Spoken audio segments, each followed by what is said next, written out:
Menanti permohonan maaf dari Alvin Lim pasca disomasi keras oleh Persatuan Keluarga Pramugari Indonesia.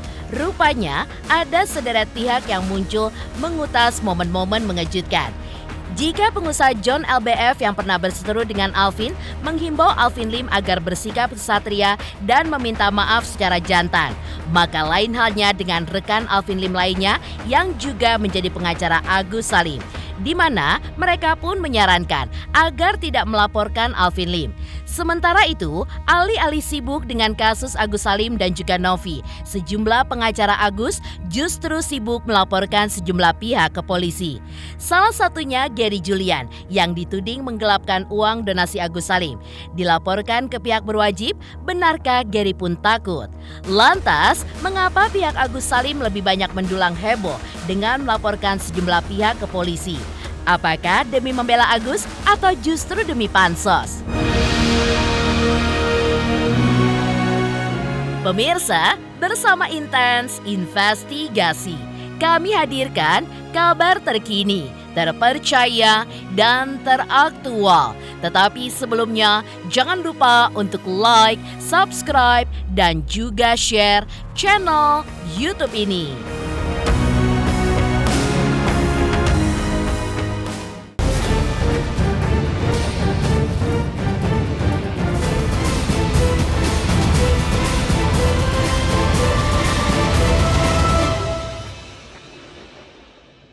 Apabila dalam 2 kali 24 jam tidak ada permintaan maaf, sebagaimana disebutkan di atas, maka kami akan menempuh langkah hukum.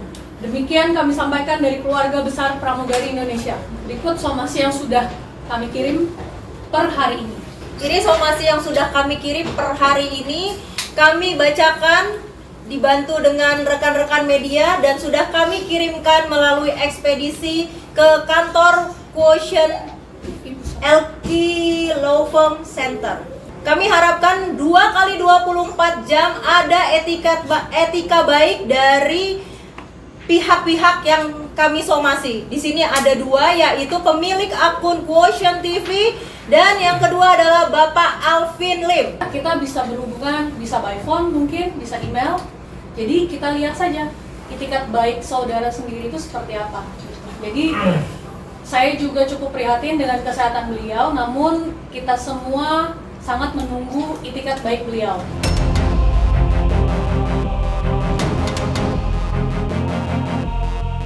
1 kali 24 jam telah berlalu dari tenggat waktu somasi yang diberikan oleh Persatuan Keluarga Pramugari. Tapi Alvin Lim sama sekali belum memberikan reaksinya. Netizen pun kian dibuat heboh karena di zaman yang serba canggih ini pun segala bentuk komunikasi dan juga platform bisa digunakan untuk menyampaikan permintaan maaf dimanapun kita berada. Tapi faktanya setelah sukses membuat ribuan pramugari marah hingga menggulirkan somasi yang begitu menghebohkan, Alvin Lim pun sama sekali tidak terlihat. Yang sontak saja mengulik reaksi sederet pihak. Salah satunya pengusaha kondang John LBF. Pria yang pernah berseteru dengan Alvin ini pun meminta agar Alvin Lim bersikap satria dengan meminta maaf seperti tuntutan Persatuan Keluarga Pramugari. Karena faktanya ada banyak hati yang terluka akibat sikap dan juga aksi dari Alvin Lim. Kalau memang pihak-pihak tersebut merasa terluka, ya mungkin sudah disampaikan teguran, tidak ada respon, yaitu hak hukum orang. Sah-sah saja kalau memang mau ada melakukan langkah-langkah atau upaya-upaya, karena memang itu tugasnya kepolisian untuk bagaimana melindungi, melayani, dan mengayomi masyarakat. Jadi kita juga nggak boleh juga melarang atau menahan orang untuk mau melaporkan seseorang. Nah nanti pengujiannya kan ada di polisian nanti, apakah ada unsur pidananya atau enggak. Itu kan ranahnya dari penegak hukum, aparat penegak hukum. Ada baiknya untuk kita menahan diri dan bisa menyampaikan secara baik ke masyarakat, mungkin kekhilafan ucapan yang sudah terjadi, dan bisa memberikan statement, permintaan maaf. Karena ini sebetulnya permintaan maaf itu bukan buat diri kita, tapi sebagai sosok orang yang dikenal banyak masyarakat ini. Ketika kita hilaf, ketika kita melakukan kesalahan, kita berani meminta maaf di depan publik kepada masyarakat. Ini sebetulnya adalah bentuk nyata sifat kesatria.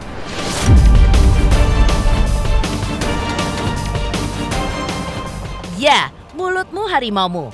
Gara-gara ucapannya sendiri, Alvin Lim kini heboh disorot dan dicari oleh sederet pihak hingga netizen yang penasaran menantikan tanggapan Alvin atas somasi yang berbuntut tuntutan permintaan maaf dari keluarga pramugari Indonesia.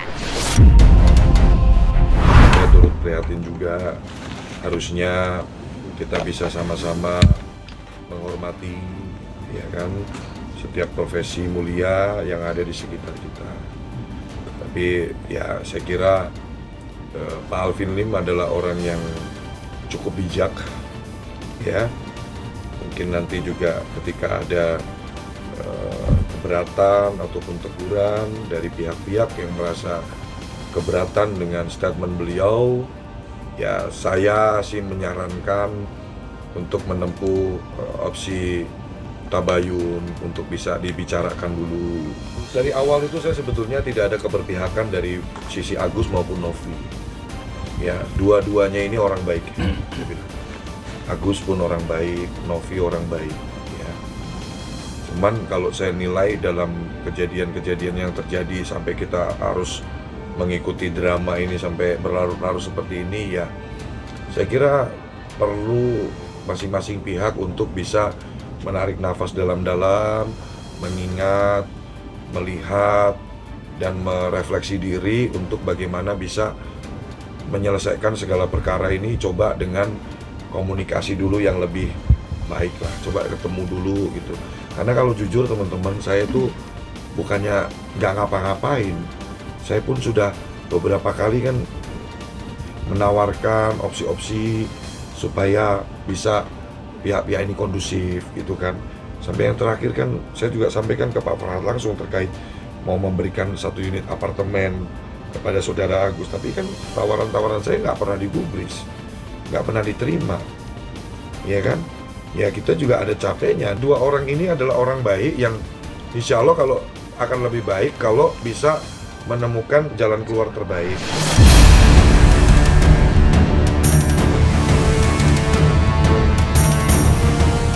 Ironis memang, hanya gara-gara konflik dengan Novi, Alvin Lim pun harus membangkitkan kemarahan pramugari seluruh Indonesia.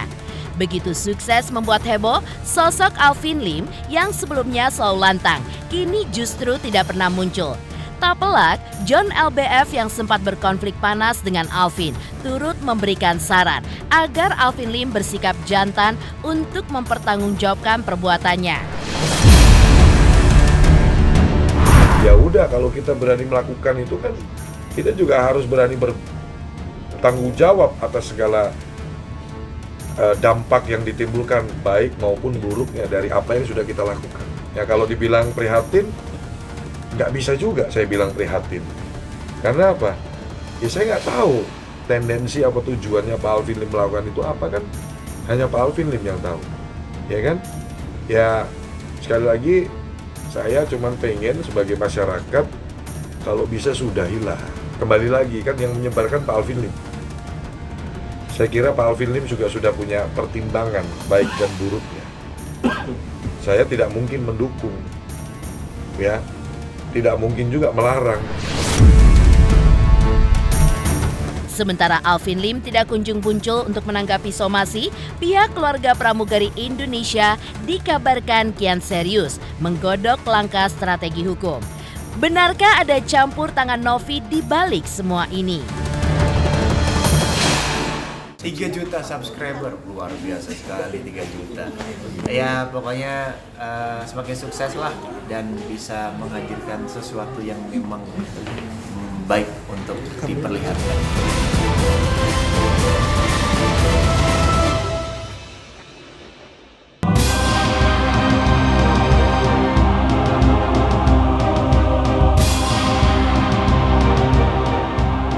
Aksi dan ucapan Alvin Lim sudah terlanjur membuat sakit hati banyak pramugari hingga berujung somasi.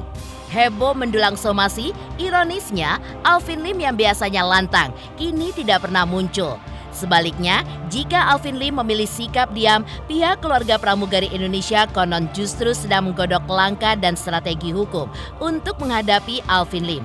Tapi uniknya, belakangan mereka pun terlihat sedang bersama Pratiwi Novianti yang sontak saja menjulangkan sebuah teka-teki baru. Mungkinkah ada peran Novi di balik aksi somasi keluarga pramugari Indonesia? Entahlah, yang jelas pengacara Rasman Arif Nasution rekan Alvin Lim tidak kalah menguntai sebuah reaksi. Mengulik sikap Alvin Lim yang hanya mempertanyakan dan bukan memberikan pernyataan.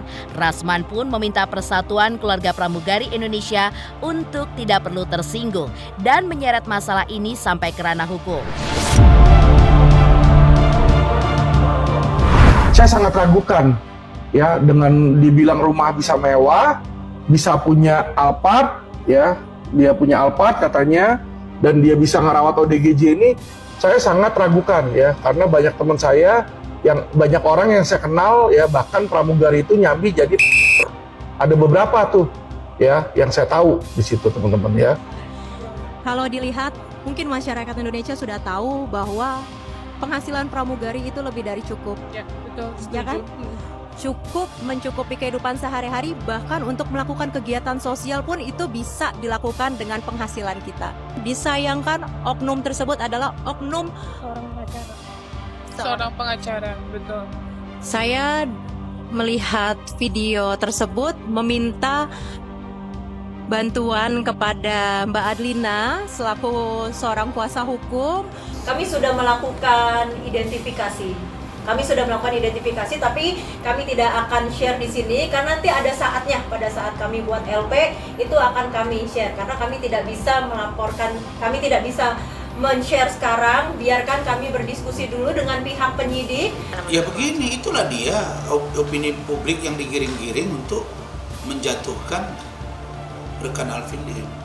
Kalau saya tidak salah dengar, kalimat dari Pak Alvin Lim itu begini, jangan-jangan, kan gitu ya, jangan-jangan pramugari. Nah, si ini kan kalau nggak salah mantan pramugari ya. Nah, apakah pramugari seperti ini, suka dugem, suka ini, jangan-jangan. Bertanya loh, kan itu kalimat dia. Itu yang diperdebatkan juga oleh Pak Alvin Lim. Saya kan cuma bertanya. Nah, tapi kalau seandainya itu ada, terus ada laporan polisi, ya kita telah kita dalami aspek pelanggarannya. Tapi saya pikir ya, pramugari nggak usah tersinggung. Orang dia tidak langsung menyebut nama dan tidak menuduh langsung. Jangan-jangan, bertanya jangan-jangan. Kalau bertanya kan boleh. Pesan mungkin Bang untuk kelompok pramugari nanti mau Iya, kelompok pramugari saya pikir ya tidak usahlah sampai membuat laporan.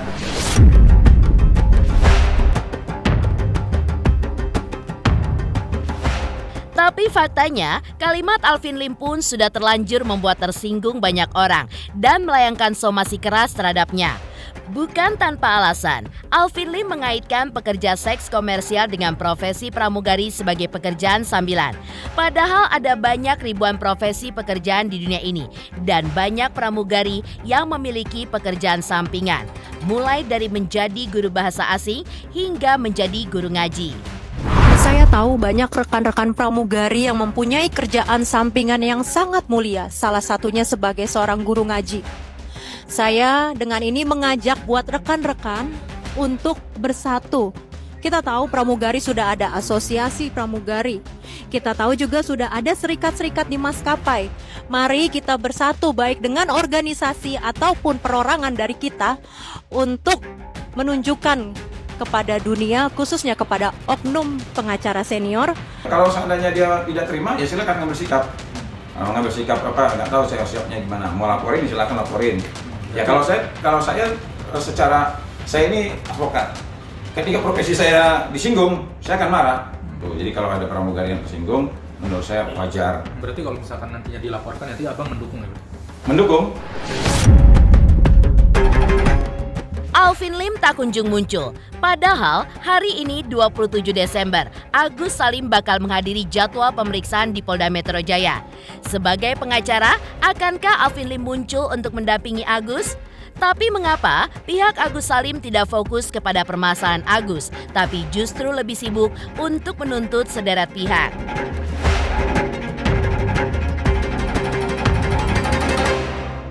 Saya Cika Bode, selamat untuk Intens Investigasi dengan subscribernya 3 juta. Wow, keren banget. Semoga info-infonya bermanfaat buat teman-teman semuanya. Selamat!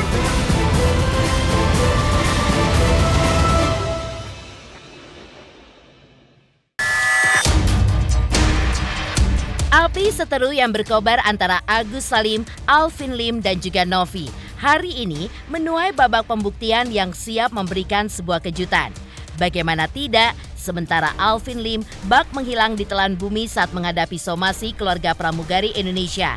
Hari ini, 27 Desember, Agus Salim pun dijadwalkan menjalani pemeriksaan di markas Polda Metro Jaya terkait laporannya terhadap Novi.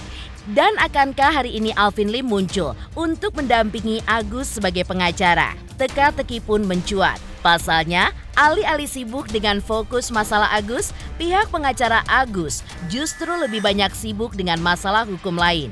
Jika Alvin Lim sibuk mengulik aib Novi hingga mendulang somasi, maka lain halnya dengan Yasin yang melaporkan Gary Julian terkait dugaan penipuan dan juga penggelapan uang donasi yang mencapai miliaran rupiah. Pemeriksaan untuk Agus setelah libur Natal tuh. Tanggal 27, iya bersama istri tanggal 27. Ya siap aku jelang pemeriksaan. Kemudian terhadap yang kita laporkan di Polda Metro Jaya ini kan unsurnya kalau menurut kami laporan diterima di kantor polisi itu karena sudah ada unsur pemula yang sudah ditemukan oleh serse yang pada saat itu piket ya, dan itu bukan main-main penipuan di situ.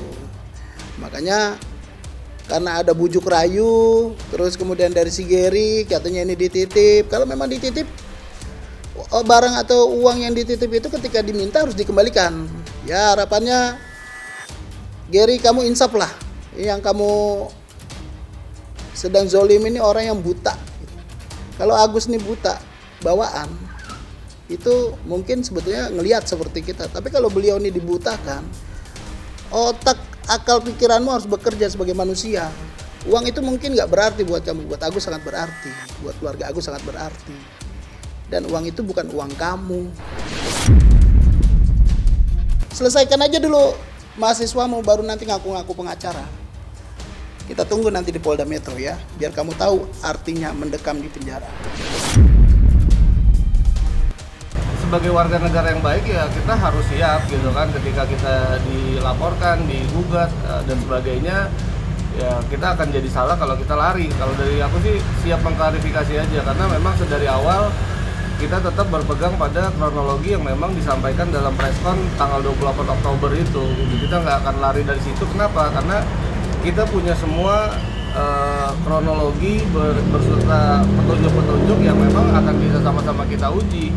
Dan di situ pun juga ada video-video pendukung juga, statement dari beberapa keluarga Mas Agus maupun Mas Agus itu sendiri gitu kan. Dan kalau dia mau meralat statement-statement itu silakan aja gitu. Sontak saja menculangkan tanya, mengapa kuasa hukum Agus Salim justru lebih banyak fokus dalam hal menuntut dan mengulik aib pihak lain daripada fokus dengan kasus Agus Salim yang berkonflik dengan Novi gara-gara uang donasi. Mungkinkah ada udang di balik batu di balik semua ini? Entahlah, yang jelas Gary Julian pun bahkan tidak terkejut jika dirinya dilaporkan ke Polda Metro Jaya. Bahkan uniknya, meski ia dipolisikan, Gary Julian bahkan memberikan nasihat agar Agus lebih fokus dengan pengobatan matanya sebelum mengalami kerusakan secara permanen.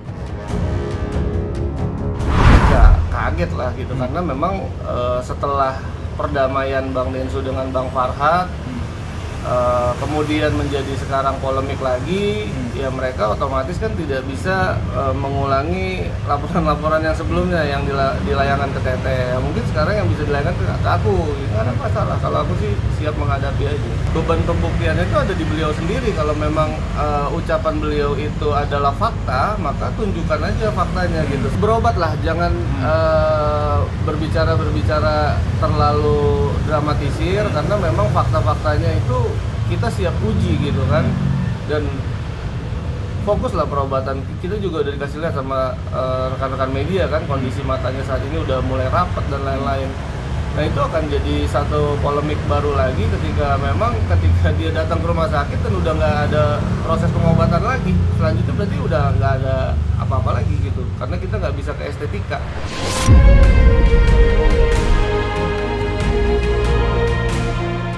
Demikian pemirsa, kabar terkini, terpercaya, dan teraktual yang kami hadirkan hari ini. Saksikan terus Intens Investigasi setiap hari Senin sampai dengan Jumat, tayang 5 kali sehari dan Sabtu tayang 3 kali sehari, yaitu pada pukul 11 siang, 12 siang, 3 sore, dan 6 sore. Tentunya hanya di YouTube channel. Dan pastikan jangan lupa untuk like, subscribe, share, dan komen channel Intens Investigasi.